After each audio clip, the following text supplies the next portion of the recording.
S, ನಾನು incompetent, ಕೈಲಾಗದವನು, covered, ಆಯ್ತಾ? ಅದನ್ನ ಕಟ್ಕೊಂಡು ನಿಮ್ಗೇನ್ರಿ ಆಗ್ಬೇಕು? ಜೈಲಿಗೆ ಹೋಗಿರೋಳು ನನ್ನ ಮಗಳು. I know how to get her released. Don't disturb me any more. Okay, phone ಇಡ್ರಿ. ಸರ್, ಏನಂತೆ? ಯಾಕೆ ಇಷ್ಟೊಂದು ಅಪ್ಸೆಟ್ ಆಗಿದ್ದೀರಾ? ನನ್ನ ಜೊತೆಗೆ ಮಾತಾಡೋಕೆ ಹೆದರ್ತಾ ಇದ್ದವರು ಇವತ್ತು ನನಗೆ ಉಪದೇಶ ಮಾಡೋ ಮಟ್ಟಕ್ಕೆ ಬಂದ್ಬಿಟ್ಟಿದ್ದಾರೆ. ಕೊಲೆ ಮಾಡಿದವ್ರನ್ನೇ ಹೊರಗೆ ಕರ್ಕೊಂಡ್ ಬರ್ತಾರೆ ಅಂತ. ಅದರಲ್ಲಿ ನಿಮ್ಗೆ ಇಷ್ಟೊಂದು ಇನ್ಫ್ಲೂಯೆನ್ಸ್ ಇದೆ, ಮನಿ ಇದೆ, ನಿಮ್ಮ ಮಗಳನ್ನ ಹೊರಗೆ ಕರ್ಕೊಂಡ್ ಬರಕ್ ಆಗ್ತಿಲ್ವಲ್ಲ, ಐ ಪಿಟಿ ಯು ಅಂತ ಹೇಳ್ತಾನೆ ರಾಸ್ಕಲ್. ಎದುರುಗಡೆ ಇದ್ದಿದ್ರೆ ದೌಡೆ ಹಲ್ಲು ಮುರಿದು ಕೈ ಕೊಟ್ಬಿಡ್ತಿದೆ. ನಗೋರ್ ಮುಂದೆ ಎಡು ಬಿದ್ದಾಗ ಆಯ್ತು ನಮ್ಮ ಪರಿಸ್ಥಿತಿ. ಸರ್, ಹೀಗೆ ಹೇಳ್ತೀನಿ ಅಂತ ಬೇಜಾರು ಮಾಡ್ಕೋಬೇಡಿ. ಅವ್ರು ಯಾರೋ ಏನೋ ನನಗೆ ಗೊತ್ತಿಲ್ಲ, ಆದರೂ ಅವ್ರು ಹೇಳೋದ್ರೊಂದು ಅರ್ಥ ಇದೆ ಸರ್. ಅದರಲ್ಲಿ ಯಾವ ಅರ್ಥನೂ ಇರಲ್ಲ ಶಿವಾನಂದ್. ಅದು ಆಡ್ಕೊಳ್ಳೋದಷ್ಟೇ. ಗುಂಡಿಗೆ ಬಿದ್ದವನಿಗೆ ಆಳ್ಗೊಂದು ಕಲ್ಲು ಅಂತಾರೆ, ಹಾಗೆ. ಸರ್, ಅವ್ರು ಹೇಳೋದ್ರಲ್ಲಿ ತಪ್ಪೇನಿಲ್ಲ ಅಂತ ನನಗನ್ಸುತ್ತೆ. ಯಾಕೆಂದರೆ ನಿಮ್ಮ ಜಾಗದಲ್ಲಿ ನಾನೇನಾದರೂ ಇದ್ದಿದ್ರೆ ಖಂಡಿತವಾಗ್ಲೂ ಸುಮ್ಮನೆ ಇರ್ತಿರ್ಲಿಲ್ಲ. ಆ ಕನಕ ಆಫ್ಟರ್ ಆಲ್ ಒಬ್ಬ ಲೋಯರ್ ಮಿಡಲ್ ಕ್ಲಾಸ್ ಫ್ಯಾಮಿಲಿಯಿಂದ ಬಂದಿರೋಳು, ಅವಳಿಗೆ ಇಷ್ಟೊಂದು ಸುಕ್ಕ ಅಲ್ಲ sir?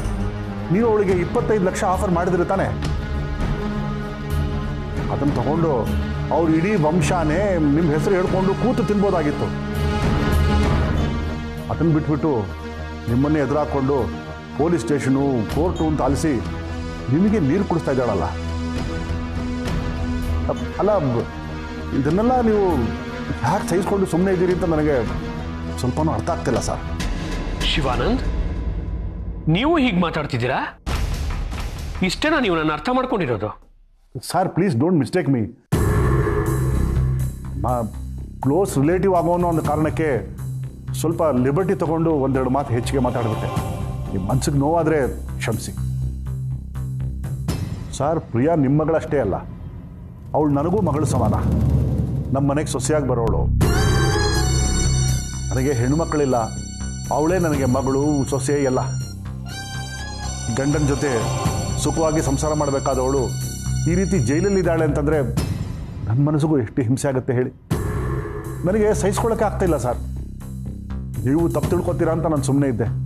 Otherwise by hook or crook ಪ್ರಿಯಾನ ನಾನೇ ಬಿಡಿಸ್ತಿದ್ದೆ. ಹಾ ಶಿವಾನಂದ್, ಎಲ್ಲೋ ಒಂದು ಕಡೆ ನಾನು ತಪ್ಪು ಮಾಡಿಬಿಟ್ನೇನೋ ಅಂತ ಅನಿಸ್ತಿದೆ. Yes uncle. ಪ್ರಿಯಾ ಅವ್ರಿಗೆ ಆಕಾಶ್, ನೀನು ಏನು ಹೇಳಕ್ಕೆ ಬರ್ತೀಯ ಅಂತ ನನಗೆ ಗೊತ್ತಾಯಿತು. ಪ್ರಿಯಾಗೆ ಇದೆಲ್ಲ ಅನುಭವ ಇಲ್ಲ, ಅವಳು ಸುಖದಲ್ಲೇ ಬೆಳೆದವಳು, ಅವಳು ತುಂಬ ಕಷ್ಟ ಆಗುತ್ತೆ ಅಂತ ತಾನೆ. ನಿಮ್ಮ ಕನ್ಸರ್ನ್ ನಮ್ಗೆ ಅರ್ಥ ಆಯ್ತಪ್ಪ. ಸರ್, ನಿಮ್ಮ ತಪ್ಪು ಏನು ಗೊತ್ತಾ? ಆ ಕನಕನ ಹಾಗೆ ಬಿಟ್ಟಿದ್ದು. ಅವಳು ಇಂಟರ್ಫರೆನ್ಸನ್ನು ನೀವು ಮೊಳೆಲೇ ಚೂಟಾಗ್ಬಿಟ್ಟಿದ್ರೆ ಅವಳು ಈ ಲೆವೆಲ್ಗೆ ಹೋಗ್ತಾ ಇರಲಿಲ್ಲ. ಈಗಲೂ ಏನು ಕಾಲ ಮಿಂಚಿಲ್ಲ. You can always teach her a lesson. ಮೊದಲು ಪ್ರಿಯಾ ಆಚೆ ಬರಲಿ, ಆಮೇಲೆ ಕನಕನಿಗೆ ಏನು ಮಾಡ್ಬೇಕನ್ನೋದು ಯೋಚನೆ ಮಾಡೋಣ.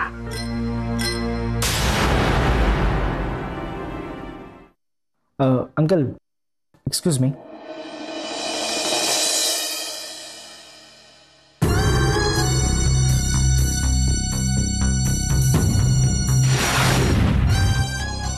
ಆಕಾಶ್, ಆಕಾಶ್, ಆಕಾಶ್,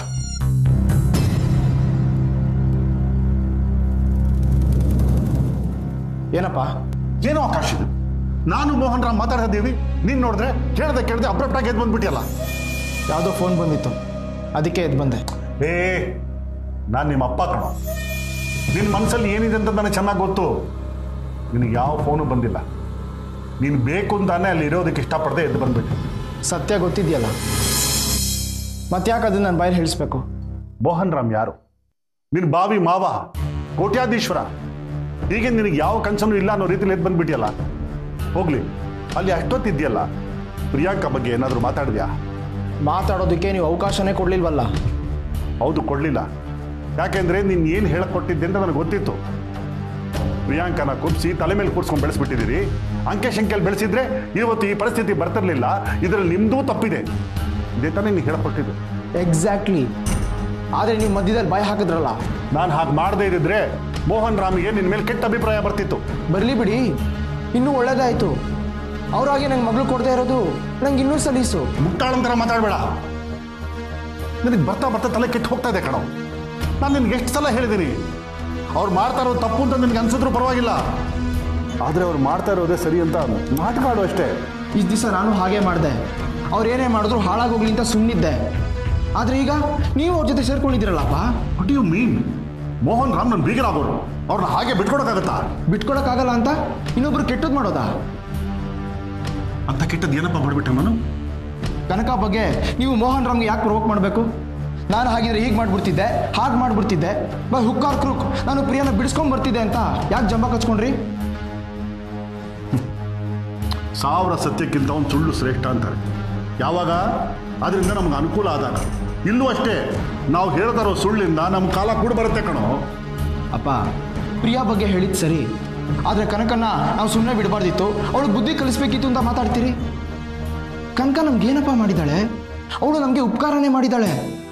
ಅವಳ ಮೇಲೆ ಯಾಕಷ್ಟು ದ್ವೇಷ, ಯಾಕಷ್ಟು ಹಾರ್ಡ್ ಫೀಲಿಂಗ್ಸ್ ಇಟ್ಕೊಂಡಿದ್ದೀರಿ ಅವಳ ಬಗ್ಗೆ? ನೋಡೋಕ, ಕನಕನ ಮೇಲೆ ನನಗೆ ಯಾವ ದ್ವೇಷನೂ ಇಲ್ಲ. ಆದರೆ ಇಲ್ಲಿ ಮೋಹನ್ ರಾಮ್ ಸ್ನೇಹಿತರೆಲ್ಲ ನಮಗೆ ಸ್ನೇಹಿತರು. ಕನಕ ಅವಳಿಗೆ ಆಗದೆ ಇರೋಳು, ಸೊ ಬೈ ಡಿಫಾಲ್ಟ್ ನಮ್ಮ ವೈರಿ ಅಷ್ಟೇ. ಅಪ್ಪ, ನೀವೇನೇ ಹೇಳಿ, ಸ್ವಾರ್ಥ ಇರಬೇಕು ನಿಜ, ಆದರೆ ಅದಕ್ಕೊಂದು ಮಿತಿ ಇರಬೇಕು. ಆ ಮೋಹನ್ ರಾಮ್ ಮೊದಲೇ ಒಂದು ಗಾಯಗೊಂಡ ಹುಲಿ. ಆ ಗಾಯಕ್ಕೆ ನೀವು ಖಾರ ಹರಿಯೋ ಕೆಲಸ ಮಾಡ್ತಿದ್ದೀರಿ. ಬೇರೆಯವರು ಕೆಟ್ಟದನ್ನು ಮಾಡೋದು ನೋಡ್ಕೊಂಡು ಸುಮ್ಮನಿರೋದು ಒಂದು ಅಪರಾಧ. ಅಂಥದ್ರಲ್ಲಿ ನೀವೇ ನೇರವಾಗಿ ಅಖಾಡಕ್ಕೆ ಇಳಿತಿದ್ದೀರಿ. ನಿಮ್ಮನ್ನ ತಂದೆ ಅನ್ನೋದಕ್ಕೂ ನಂಗೆ ಮುಜುಗರ ಅನಿಸ್ತಾ ಇದೆ. ಆದರೆ ನನಗೆ ಬೇಜಾರಾಗ್ತಿದೆ ಕಣೋ. ಇಷ್ಟಾದರೂ ನಿನ್ನ ತ್ಯಾಗನ ಅರ್ಥ ಮಾಡ್ಕೊಂಡಿಲ್ವಲ್ಲ. ಹೌದು ಕಣೋ, ಇದು ಒಂದು ರೀತಿ ಸ್ಯಾಕ್ರಿಫೈಸೇ. ಮಕ್ಕಳಿಗೆ ಐಡೆಂಟಿಟಿ ಸಿಗಬೇಕು ಅನ್ನೋದಕ್ಕೋಸ್ಕರ ಅಪ್ಪಂದ್ರು ತಮ್ಮ ಐಡೆಂಟಿಟಿನ ಕಳ್ಕೋಬೇಕಾಗತ್ತೆ. ಈಗ ನಾವಿರೋ ಪರಿಸ್ಥಿತಿಯಲ್ಲಿ ಮೋಹನ್ ರಾಮ್ ಬೆಂಬಲಕ್ಕೆ ನಿಂತ್ಕೊಳ್ಳೇಬೇಕು. ಋಣ ಹಣ ಅನ್ನೋ 2 ಫ್ಯಾಕ್ಟರ್ ಇದೆ. ಬೀಗರಾಗ ನಾವೇ ಅವರು ಸಪೋರ್ಟ್ ಮಾಡಲಿಲ್ಲ ಅಂತಂದ್ರೆ ಇನ್ಯಾರು ಸಪೋರ್ಟ್ ಮಾಡ್ತಾರೆ ಹೇಳು? ಹಾಗಂತ ಕನಕನ ಬಲಿಪಶು ಮಾಡೋದು ಸರಿನಾಪ? ನಾವು ಮಾಡ್ತಿಲ್ಲ ಕಣೋ, ಅವಳಾಗೆ ಆಗ್ತಿದ್ದಾಳೆ. ಕತ್ತೆತ್ತವರಿಗೆ ಜೈ ಅನ್ನಬೇಕು, ಅದು ನಮ್ಮ ಪರಿಸ್ಥಿತಿ. ನಿಮ್ಮಂಥವ್ರಿಗೆ ಹೇಳಿ ಏನು ಪ್ರಯೋಜನ? ಆ ಪ್ರಿಯಾಂಕ ಒಂದು ಹೆಣ್ಣು, ಅವಳಿಗೆ ಇನ್ನೊಂದು ಹೆಣ್ಣಿನ ದುಃಖ ನೋವು ಅರ್ಥ ಆಗಲಿಲ್ಲ.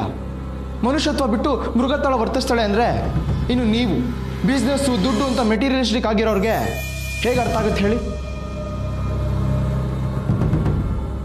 ಅಪ್ಪ, ಒಂದು ಸತ್ಯ ಹೇಳ್ತೀನಿ ಕೇಳಿ.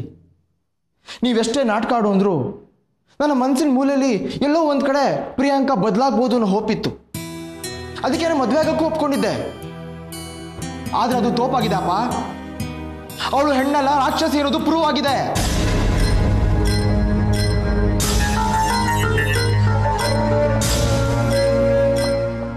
ಆಕಾಶ್, ನಾನು ನಿನಗೊಂದು ಸತ್ಯ ಹೇಳ್ತೀನಿ. ಅವಕಾಶನ ನಮ್ಮ ಕಡೆ ತಿರುಗಿಸ್ಕೊಂಡು ಅದರಿಂದ ನಾವು ಲಾಭ ಪಡಿಬೇಕು. ಟು ದಿಸ್ ಮಿನಿಟ್ ಕನಕ ಮೇಲೆ ನನಗೆ ಯಾವ ದ್ವೇಷನೂ ಇಲ್ಲ. ಆದರೆ ನೀನು ಕನಕ ಕನಕ ಅಂತ ಜಪ ಮಾಡಿಕೊಂಡು ಪ್ರಿಯಾನ ನಿನ್ನ ಗುರಿನ ಮರೆತರೆ ಅವಳಿಗೆ ಮೋಹನ್ ರಾಮ್ ಜೊತೆಯಲ್ಲಿ ಇನ್ನೊಬ್ಬ ದ್ವೇಷಿನೂ ಹುಟ್ಕೋತಾನೆ. ಬೇರೆ ಯಾರೂ ಅಲ್ಲ, ನಿಮ್ಮಪ್ಪ. Mind it.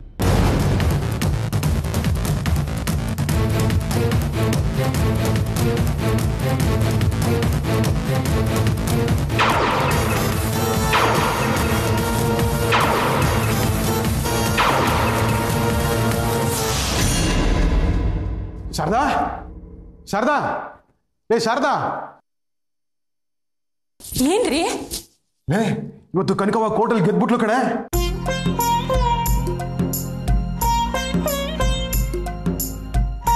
ರೀ, ಆ ಜಂಬದ್ ಕೋಳಿನ ಜೈಲ್ಗೆ ಹಾಕಿದ್ರು ತಾನೆ?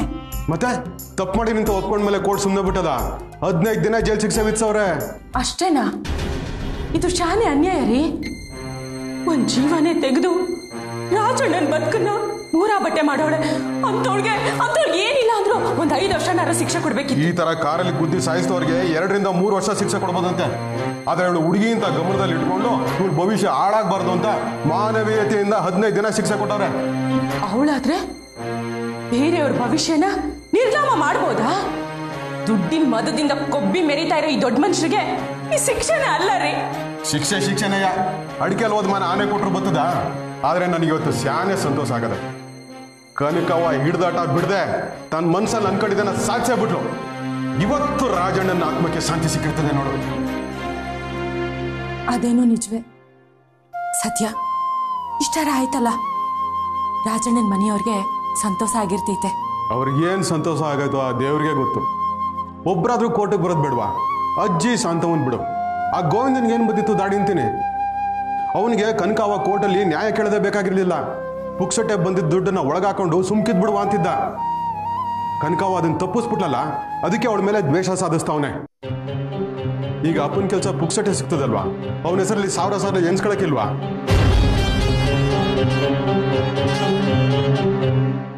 ರೀ, ಏನ್ ಹೇಳ್ತಿದ್ದೀರಾ ನೀವು? ಹ್ಞೂ ಕಣೆ, ಅವತ್ತು ನಮ್ಮ ಮನೆಗೆ ಯೂನಿಯನ್ ಲೀಡರ್ ಬಂದಿದ್ರಲ್ಲ, ಅವರು ಐಆರ್ ಆಫೀಸರ್ ಹತ್ರ ಮಾತಾಡೋರಂತೆ. ರಾಜಣ್ಣನ ಕೆಲಸ ಗೋವಿಂದಂಗೆ ಸಿಕ್ಕಂಗೆ ಬಿಡು. ಹೌದಾ? ಒಳ್ಳೇದೇ ಆಯ್ತು ಬಿಡ್ರಿ.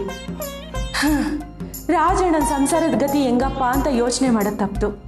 ಮುಳುಗೋಗವ್ರಿಗೆ ಒಂದು ಉಳ್ಕಡ್ಡಿ ಆಶ್ರಯ ಸಿಕ್ಕಂಗಾಯ್ತು. ಅದ್ ಸರಿ, ಗೋವಿಂದ ನೇರ್ಪ ಕೆಲ್ಸಕ್ಕೆ ಹೋಯ್ತಾನಂತ? ಕರ್ದ್ ಕೆಲಸ ಕೊಡ್ತಾವ್ರೆ, ಮೈ ಬಗ್ಸಿ ದುಡಿಯಕ್ಕೆ ಏನಂತ ರೋಗ?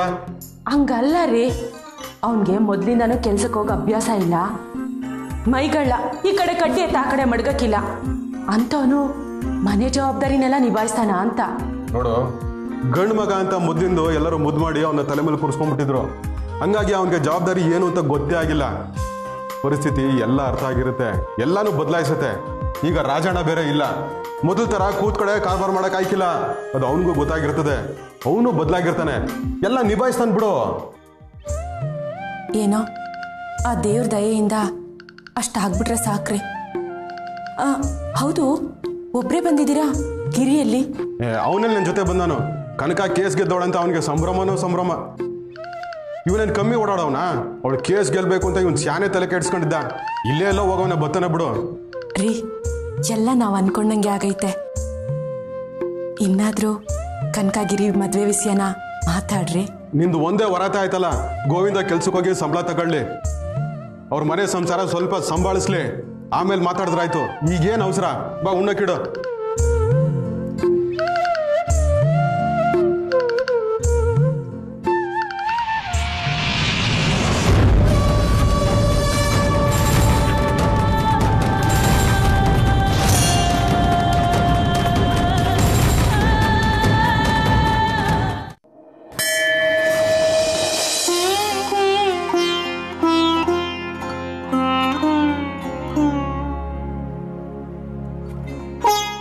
ದೇವ್ರೆ, ನನ್ನ ಮಗಳು ಎಲ್ಲೇ ಇದ್ರು ಅವಳು ಚೆನ್ನಾಗಿರ್ಲಿಪ್ಪ. ಅಯ್ಯೋ ದೇವ್ರೆ, ನಾನ್ ನಮ್ಮ ಪ್ರಿಯನ್ಗೆ ಯಾವ ಕಷ್ಟನೂ ಬರ್ದೇ ಇರ್ಲಿ ಅಂತ ಕೇಳ್ಕೊಳಕ್ ಬಂದೆ. ಆದ್ರೆ ನನ್ ಬಾಯಲ್ಲಿ ಈ ತರ ಯಾಕೆ ಕಾಡಿಸ್ದೆ? ಎಲ್ಲಿದ್ದಾಳೆ ಆ ನನ್ನ ಮಗಳು? ಎಲ್ಲಿದ್ದಾಳೆ ದೇವ್ರೆ? ನೀರಾಜನಂ ಸಂದರ್ಶಯಾಮಿ, ರಕ್ಷಾನ್ ಧಾರಯಾಮಿ, ನಮಸ್ಕರೋಮಿ. ನಮಸ್ತೆಸ್ತು ಮಹಾಮಾಯೇ ಶ್ರೀಪೀಠೆ ಸುರಪೂಜಿತೆ, ಶಂಖಚಕ್ರ ಗದಾಹಸ್ತೆ ಮಹಾಲಕ್ಷ್ಮೀ ನಮೋಸ್ತುತೆ.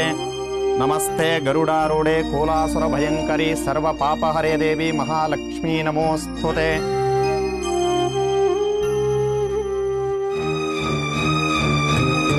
ಅಮ್ಮ, ನಿಮ್ಮ ಮುಖ ನೋಡಿದ್ರೆ ಏನೋ ಕೊರಗಾಲಿಹರ ಆಗಿದೆ. ಈ ಪ್ರಸಾದ ತಗೊಳ್ಳಿ, ಎಲ್ಲ ಸರೋಗುತ್ತೆ.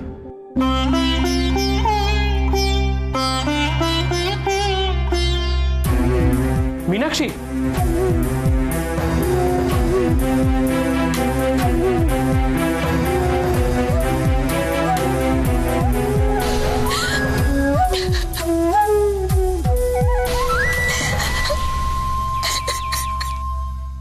ಮೀನಾಕ್ಷಿ, ಹೀಗೆ ಎಷ್ಟೊತ್ತು ಅಂತ ಅಳ್ತಾ ಕೂತಿರ್ತೀಯ?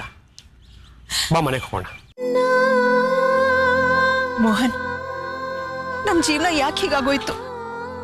ನಮ್ಮ ಸ್ವಂತ ಮಗಳು ಎಲ್ಲೋ ಕಳೆದು ಹೋದ್ಲು. ಅವಳು ಎಲ್ಲಿದ್ದಾಳೋ ಹೇಗಿದ್ದಾಳೋ ಯಾರಿಗ್ ಗೊತ್ತು. ಈಗ ಈ ಸಾಕ್ ಮಗಳೂನು ಜೈಲಿಗೆ ಸೇರ್ಕೊಂಡ್ಬಿಟ್ಲು. ನಾವ್ ಎಷ್ಟು ದುರಾದೃಷ್ಟವಂತರು ಮೋಹನ್. ಯಾವ ಜನ್ಮದಲ್ಲಿ ಯಾರ ಮಕ್ಕಳನ್ನ ಯಾರಿಂದ ದೂರ ಮಾಡಿದ್ವೋ, ಈ ಜನ್ಮದಲ್ಲಿ ನಮ್ಮ ಮಕ್ಕಳು ನಮ್ಮಿಂದ ದೂರ ಆಗ್ಬಿಟ್ಟಿದ್ದಾರೆ.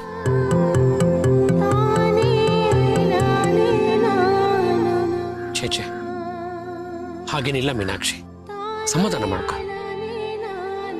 ನಮ್ಮ ಮಗಳಿಗೆ ಹೀಗಾಯ್ತಲ್ಲ ಅಂತ ನನ್ನ ಮನಸ್ಸಿಗೂ ತುಂಬಾ ನೋವಿದೆ. ಆದ್ರೆ ಅವಳೇನು ಶಾಶ್ವತವಾಗಿ ಜೈಲಲ್ಲಿ ಇದ್ಬಿಡ್ತಾಳ? ಈಚೆ ಬರ್ತಾಳೆ. ಬಂದ ಮೇಲೆ ನಾವು ಅವಳನ್ನ ತುಂಬಾ ಚೆನ್ನಾಗಿ ನೋಡ್ಕೊಳ್ಳೋಣ. ಅವಳಿಗೆ ಯಾವುದೇ ಕಷ್ಟ ಬರ್ದೇ ಇರೋ ಹಾಗೆ ನೋಡ್ಕೊಳ್ಳೋಣ. ಅವಳ ಲೈಫ್ನ ಚೆನ್ನಾಗಿ ರೂಪಿಸೋಣ ಮೀನಾಕ್ಷಿ. 15 ದಿನ ಆಡ್ದಾಗ ಕಳೆದೋಗ್ಬಿಡುತ್ತೆ. ಇಲ್ಲ ಮೋಹನ್, ನನ್ನ ಕೈಲಿ ಆಗ್ತಿಲ್ಲ. ಒಂದೊಂದು ಕ್ಷಣನೂ ಒಂದೊಂದು ಯುಗ ಅನಿಸ್ತಿದೆ. ನೀವು ಈ ಕೆಲಸ ಆ ಕೆಲಸ ಅಂತ ಮನೆಯಿಂದ ಹೊರಗೆ ಹೋಗ್ತೀರಾ, ಆದ್ರೆ ನಾನು ಮನೇಲಿ ಒಂಟಿತನ ನನ್ನನ್ನು ಕಾಡುತ್ತೆ. ನೆನಪುಗಳು ನನ್ನ ಭೇಟಿ ಆಡುತ್ತೆ ಮೋಹನ್.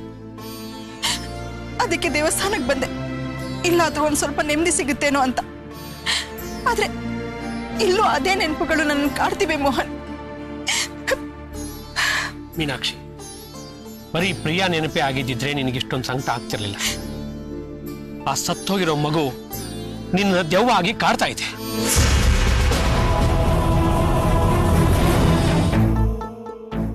ಮೋಹನ್, ಏನ್ ಮಾತು ಅಂತ ಆಡ್ತಾ ಇದ್ದೀರಾ ನೀವು? ನಮ್ಮ ಮಗು ಸತ್ತು ಹೋಗಿದೆ ಅಂತ ನೀವು ಪೂರ್ತಿ ನಂಬಿಟ್ಟಿದ್ದೀರಾ ಮೋಹನ್? ಹೋಗ್ಲಿ ಬಿಡು ಮೀನಾಕ್ಷಿ, ಅದೆಲ್ಲ ಮುಗಿದು ಹೋದ ಕತೆ. ಪದೇ ಪದೇ ಅದ್ರ ಬಗ್ಗೆ ಮಾತಾಡಬೇಡ.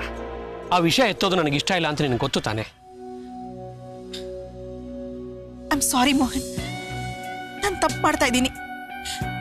ಆ ವಿಷಯ ನಿಮ್ಮ ಮುಂದೆ ಮಾತಾಡಲ್ಲ ಅಂತ ನಿಮಗೆ ಭಾಷೆ ಕೊಟ್ಟಿದ್ರು ಮತ್ತೆ ಅದೇ ವಿಷಯ ಮಾತಾಡಿ ನಿಮ್ಮ ಮನಸ್ಸಿಗೆ ನೋವು ಕೊಡ್ತಾ ಇದ್ದೀನಿ.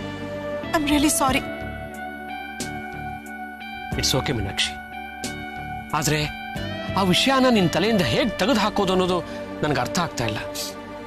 ಇಲ್ಲ ಮೋಹನ್, ಪ್ರಿಯಾ ಇಲ್ದೇ ಇರೋದ್ರಿಂದ ಹೀಗೆಲ್ಲ ಆಗ್ತಿರೋದು. ಅವಳಿದ್ರೆ ನನಗೆ ಬೇರೆ ಇನ್ನೇನು ಜ್ಞಾಪಕಕ್ಕೆ ಬರಲ್ಲ ಮೋಹನ್. ಅವಳು ಇಲ್ವಲ್ಲ, ಆ ಸ್ವಾಮೀಜಿ ಹೇಳಿದ ಮಾತುಗಳು ಪದೇ ಪದೇ ನನ್ನ ಜ್ಞಾಪಕಕ್ಕೆ ಬರ್ತಾ ಇರತ್ತೆ.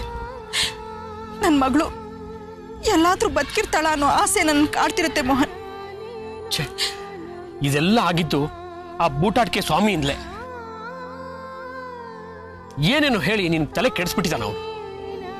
ನನಗೆ ಹುಚ್ಚಿಡಿಯೋಕೆ ಮೊದಲು I think you need a counselling. No Mohan, I am fine. ನಾನು ಮತ್ತೆ ಈ ತಪ್ಪು ಮಾಡಲ್ಲ. ಮತ್ತೆ ಈ ವಿಷಯನ ನಿಮ್ಮ ಮುಂದೆ ಮಾತಾಡಲ್ಲ ಮೋಹನ್. I promise. ನೋಡಿ, ನೀವು ಮಾತ್ರ ಬೇಜಾರು ಮಾಡ್ಕೋಬೇಡಿ ಪ್ಲೀಸ್. ಆಯ್ತು, ನಡಿ ಹೋಗೋಣ.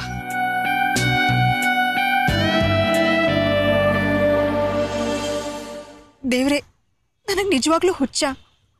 ನನ್ನ ಮಗಳು ಸತ್ತಿಲ್ಲ, ಎಲ್ಲೋ ಒಂದ್ ಕಡೆ ಬದುಕಿದಾಳೆ ಅಂತ ನನಗೆ ಅನ್ನಿಸ್ತಾನೆ ಇರುತ್ತೆ. ಅವಳಗ್ ಶಕ್ತಿ ಚೈತನ್ಯ ಕೊಡಪ್ಪ. ಅವಳಿಗೆಲ್ಲಾನು ನೀನೇ ಮಾಡಬೇಕು. ತಾಯಿಯಾಗಿ ನಾನು ಅವಳಿಗೋಸ್ಕರ ಏನು ಮಾಡೋ ಸ್ಥಿತಿಲಿಲ್ಲ. ನನ್ನ ಗಂಡನ ಮುಂದೆ ಅವಳ ಬಗ್ಗೆ ನನ್ನ ಮಾತು ಆಡೋ ಹಾಗಿಲ್ಲ. ದೇವ್ರೆ, ಅವಳನ್ನು ಕಾಪಾಡು. ಅವಳು ಎಲ್ಲೇ ಇದ್ರು ಅವಳಿಗೆ ಉಜ್ವಲವಾದ ಭವಿಷ್ಯ ಕೊಡು ದೇವ್ರೆ.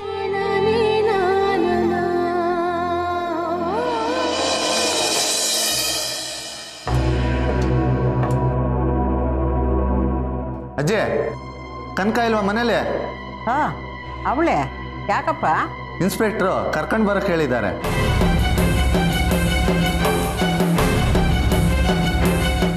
ಅಮ್ಮ, ನಾನು ಹೇಳ್ತಾ ಇರಲಿಲ್ವಾ, ಮೋಹನ್ ರಾಮ್ ನಮ್ಮನ್ನ ಸುಮ್ಮನೆ ಬಿಡಲ್ಲ, ಹುರಿದು ಮುಕ್ತಾರೆ ಅಂತ. ನೋಡು, ಶುರುವಾಯ್ತು ಶನಿ ಕಾಟ. ಕನಕಿ, ಏ ಕನಕಿ, ಬಾರ ಇಲ್ಲಿ. ಏನಣ್ಣ? ಸ್ಟೇಷನ್ ಇಂದ ತಮಗ್ ಬುಲಾವ್ ಬಂದಿದೆ. ಬೇಡ ಬೇಡ, ಮೋಹನ್ ರಾಮ್ನ ಎದುರಾಕೋಬೇಡ ಅಂತ ಗಿಣಿಗೆ ಹೇಳ್ದಾಗ ಹೇಳ್ದೆ. ಕೇಳಿದೆ ನನ್ನ ಮಾತನ್ನ? ಏನೋ ಒಂದು ಕಾರಣ ಹುಡುಕಿ ಒಳಗಾಗ್ತಾರೆ ಅನ್ಸುತ್ತೆ. ಹೋಗದೆ ಹೋಗ್ತೀಯಾ? ಎಣ್ಣೆ ಬರ್ಸ್ಕೊಂಡು ಹೋಗು. ನಿಮ್ಮಮ್ಮ ಹಂಡೆ ತುಂಬಾ ಬಿಸಿನೀರು ಕಾಯಿಸಿ ಮಡಗಿರ್ತಾಳೆ, ಬಂದು ನಟ್ಟು ಬೋಲ್ಟ ಎಲ್ಲ ಸರಿ ಮಾಡ್ಕೊಳ್ಳೋವಂತೆ.